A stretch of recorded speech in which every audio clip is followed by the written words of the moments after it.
কোনো রকম গুঁড়ো মশলা ছাড়া একবার হলেও যে কোনো মাছ দিয়ে এই রেসিপিটা বানিয়ে দেখো। দুর্দান্ত লাগে খেতে গরম ভাতের সাথে। রান্নাটা হয় স্বাদে গন্ধে ভরপুর। বন্ধুরা, অনেকভাবে তো মাছ রান্না করেছো বা বিভিন্ন ধরনের গুঁড়ো মশলা বা বেশি মশলা দিয়ে রান্না করেছো। আজকের এই রান্না আমি খুবই সামান্য মশলায় আর কোনো রকম গুঁড়ো মশলা ছাড়া রান্নাটা করব। অথচ রান্নাটা খেতে কিন্তু দুর্দান্ত হবে।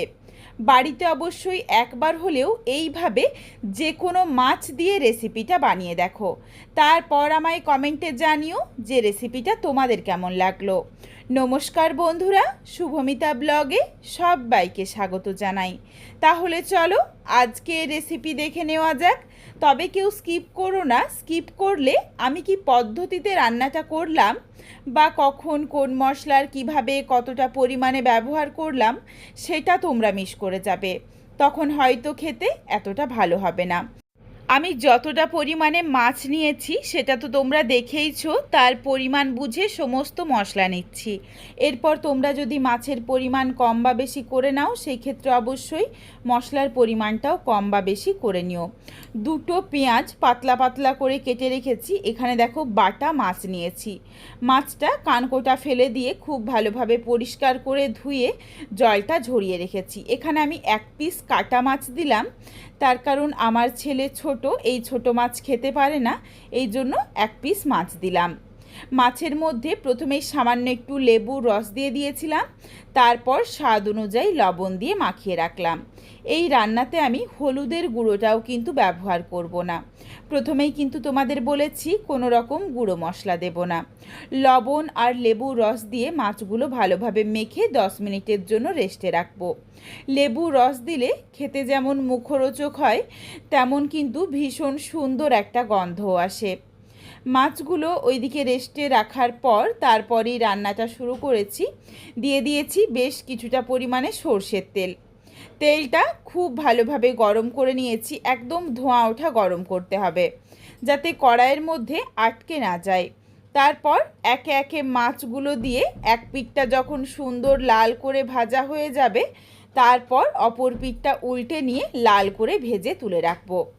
আর এই বাটা মাছগুলো একটু কড়া করেই ভাজতে হবে, তা না হলে ভেঙে যেতে পারে। এগুলো কিন্তু ভীষণ নরম মাছ। একটু সময় নিয়ে এটা ভেজে নিচ্ছি। তার মধ্যে দেখো আমি কিছু মশলার পেস্ট বানাচ্ছি। মিক্সিং জারে নিয়ে নিলাম খুবই অল্প পরিমাণে আদা রসুন। আদা রসুন কিন্তু খুব বেশি দেওয়ার দরকার নেই। আর দিয়ে দিলাম 5টা গোটা কাজু, তার সাথে 2টো শুকনো লঙ্কা।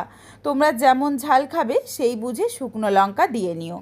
তবে যারা শুকনো লঙ্কা খেতে পছন্দ করো না তারা চাইলে কিন্তু অবশ্যই শুকনো লঙ্কার পরিবর্তে কাঁচা লঙ্কা দিতে পারো। প্রথমে আগে এগুলো দেওয়ার পর মিক্সিং জারটাকে ঘুরিয়ে নিয়েছিলাম যাতে কাজুগুলো একটু ভেঙে যায়, তাহলে মশলার পেস্টটা একদম মিহি হবে। তারপর দিয়ে দিলাম বড় চামচের 2 চামচ পরিমাণে টক দই। তারপর দেখো মশলাটা একদম মিহি করে বেটে নিয়েছি, কত সুন্দর একটা ক্রিমি ভাব এসেছে।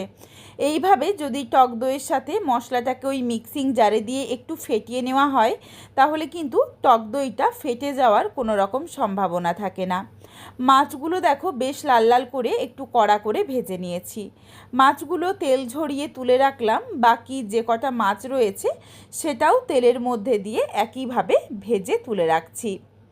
মাছগুলো ভাজা হয়ে গেলে যেটুকু তেল রয়েছে এই তেলেই বাকি রান্নাটা করে নিচ্ছি, আর তেল দিচ্ছি না। এখানে কিন্তু তোমরা চাইলে তেলের মধ্যে সামান্য একটু ঘিও দিতে পারো, তবে এখানে আমি কোনো কিছু দিচ্ছি না। যতটা সম্ভব হালকা রাখার চেষ্টা করেছি রান্নাটা। তেলের মধ্যে ফোড়নে দিয়েছি গোটা গরম মশলা, যার মধ্যে ছিল ছোটো এলাচ, লবঙ্গ, দারচিনি আর একটা ফাটিয়ে নেওয়া শুকনো লঙ্কা। ফোড়নটা ভাজা হয়ে যাওয়ার পর পেঁয়াজ কুচিটা দিয়ে দিলাম। এরপর পেঁয়াজ কুচি দিয়ে নাড়াচাড়া করে পেঁয়াজটা বেশ একটু লাল করে ভেজে নেব, যতক্ষণ না ঠিক একটু বেরেস্তার মতো হয়ে যায়। পেঁয়াজের মধ্যে যখন সুন্দর একটা লালচে রং ধরেছে সেই সময়ই অর্ধেকটা পেঁয়াজ তেলটা ঝরিয়ে তুলে রাখলাম। বাকি পেঁয়াজটা কড়াইয়ের মধ্যেই থাক। এরপর এর সাথে বেটে রাখা মশলাটা দিয়ে দিয়েছি। গ্যাসের ফ্লেম কিন্তু একদম লোতে রয়েছে। বাটা মশলাটা দিয়ে 1 মিনিটের মতো একটু হালকা করে কষিয়ে নিচ্ছি, যাতে আদা রসুনের কাঁচা গন্ধটা চলে যায়। আর আদা রসুনের পরিমাণ তো খুবই অল্প রয়েছে, খুব সহজেই কিন্তু কাঁচা গন্ধটা চলে যায়।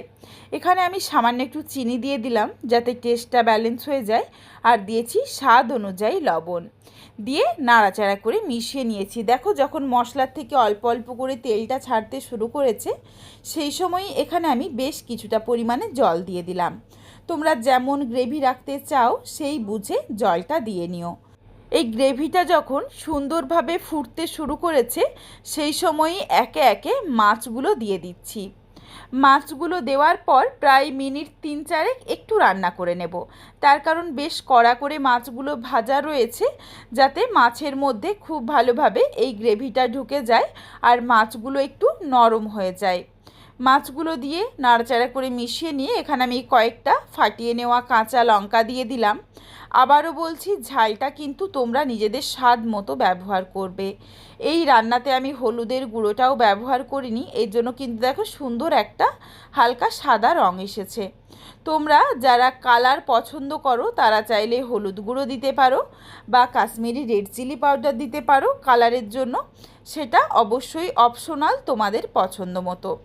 সুন্দর ফ্লেভারের জন্য দিয়েছিলাম 2-3টে ফাটিয়ে নেওয়া কাঁচা লঙ্কা, আর ভেজে রাখা পেঁয়াজের বেরেস্তাটা ওপর থেকে ছড়িয়ে দিয়েই গ্যাসের ফ্লেম অফ করে রেসিপিটা নামিয়ে নেব। এই পেঁয়াজের বেরেস্তার সাথে যে একটা গরম মশলার গন্ধ আসে, সেটা কিন্তু বেশ ভালো লাগে রান্নাটার সাথে। রেসিপিটা দেখো নামিয়ে নিয়েছি। খুবই অল্প মশলার মধ্যে এই রান্নাটা কিন্তু খেতে দুর্দান্ত লাগে। এর স্বাদ সারা জীবন মুখে লেগে থাকবে। বন্ধুরা, বাঙালি মানেই রোজকার যে কোনো মাছ লেগেই রয়েছে। তোমাদের কাছে আমার অনুরোধ রইল, একবার হলেও যে কোনো মাছ দিয়ে এই রেসিপিটা বানিয়ে দেখো। তারপর আমায় কমেন্টে জানিও যে রেসিপিটা তোমাদের কেমন লাগলো। তোমাদের যদি ভালো লাগে তাহলে লাইক করো, শেয়ার করে বন্ধুদের দেখার সুযোগ করে দিও। তোমরা যদি আরও এই ধরনের নিত্য নতুন ঘরোয়া রেসিপি দেখতে চাও, তাহলে অবশ্যই আমার চ্যানেলটিকে সাবস্ক্রাইব করে পাশে থাকা বেলটি অন করে অল নোটিফিকেশন অন করে দিও, যাতে আমার প্রত্যেকটা রেসিপির নোটিফিকেশন সবার প্রথমে তোমাদের কাছে পৌঁছে যায়। আবারও খুব তাড়াতাড়ি দেখা হচ্ছে ঘরোয়া নতুন কোনো এক রেসিপি নিয়ে। পরবর্তী রেসিপি দেখার আমন্ত্রণ রইল। পুরো ভিডিওটা দেখার জন্য অসংখ্য ধন্যবাদ। তাহলে আজকে আসি, সবাই ভালো থেকো, সুস্থ থেকো।